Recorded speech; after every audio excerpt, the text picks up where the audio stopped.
رمضان المبارک تقوی، عبودیت اور شکر گزاری کا الہی نصاب۔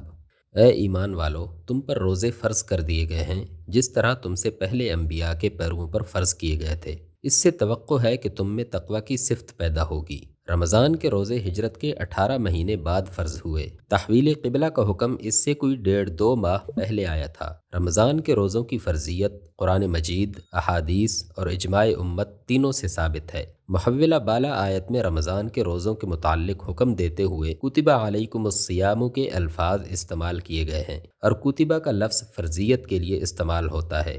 بنا بری قرآن مجید سے ثابت ہے کہ رمضان کے روزے فرض ہیں۔ پھر نبی صلی اللہ علیہ وسلم کا ارشاد ہے کہ اسلام کی بنا 5 چیزوں پر ہے۔ ایک، اس بات کی شہادت دینا کہ اللہ کے سوا کوئی الہ نہیں اور محمد صلی اللہ علیہ وسلم اس کے رسول ہیں، نماز قائم کرنا، زکوٰۃ ادا کرنا، بیت اللہ کا حج کرنا اور رمضان کے روزے رکھنا۔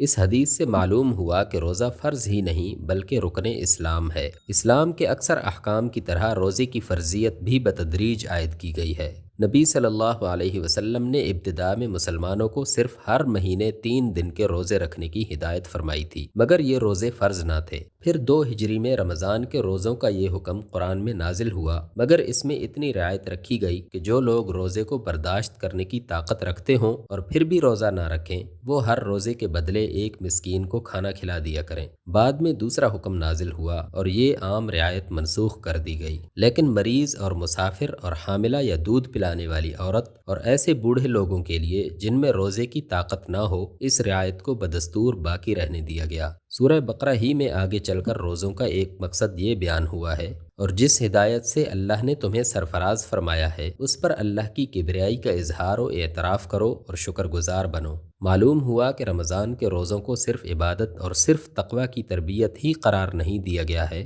بلکہ انہیں مزید برآں اس عظیم الشان نعمت ہدایت پر اللہ تعالیٰ کا شکریہ بھی ٹھہرایا گیا ہے جو قرآن کی شکل میں اس نے عطا فرمائی ہے۔ حقیقت یہ ہے کہ ایک دانش مند انسان کے لیے کسی نعمت کی شکر گزاری اور کسی احسان کے اعتراف کی بہترین صورت اگر ہو سکتی ہے تو وہ صرف یہی ہے کہ وہ اپنے آپ کو اس مقصد کی تکمیل کے لیے زیادہ سے زیادہ تیار کرے جس کے لیے عطا کرنے والے نے یہ نعمت عطا کی ہو۔ قرآن ہم کو اس لیے عطا فرمایا گیا ہے کہ ہم اللہ تعالیٰ کی رضا کا راستہ جان کر خود اس پر چلیں اور دنیا کو اس پر چلائیں۔ اس مقصد کے لیے ہم کو تیار کرنے کا بہترین ذریعہ روزہ ہے۔ لہذا نزول قرآن کے مہینے میں ہماری روزہ داری صرف عبادت ہی نہیں ہے اور صرف اخلاقی تربیت ہی نہیں ہے، بلکہ اس کے ساتھ خود اس نعمت قرآن کی بھی صحیح اور موزوں شکر گزاری ہے۔ سکتہ کے مریض کا آخری امتحان اس طرح کیا جاتا ہے کہ اس کی ناک کے پاس آئینہ رکھتے ہیں۔ اگر آئینہ پر کچھ دھندلاہٹ پیدا ہو تو سمجھتے ہیں کہ ابھی جان باقی ہے، وگرنہ اس کی زندگی کی آخری امید بھی منقطع ہو جاتی ہے۔ اسی طرح مسلمانوں کی کسی بستی کا تمہیں امتحان لینا ہو تو اسے رمضان کے مہینے میں دیکھو۔